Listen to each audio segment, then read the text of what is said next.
European leaders are coming face to face with President Trump this week at the World Economic Summit in Davos after he threatened to hit them with new tariffs for resisting his push to acquire Greenland.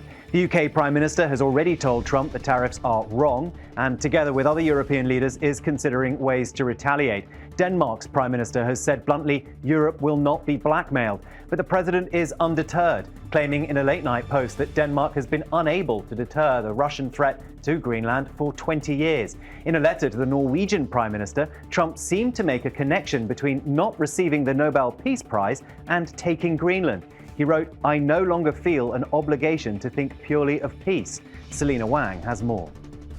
James, European ambassadors are holding an emergency meeting over President Trump's latest threats over Greenland. Trump says that 8 NATO allies will face tariffs starting February 1st and until a deal is reached for the U.S. to acquire Greenland. Now, those countries have sent small groups of military forces to the Arctic territory in support of NATO ally Denmark, which has long controlled Greenland.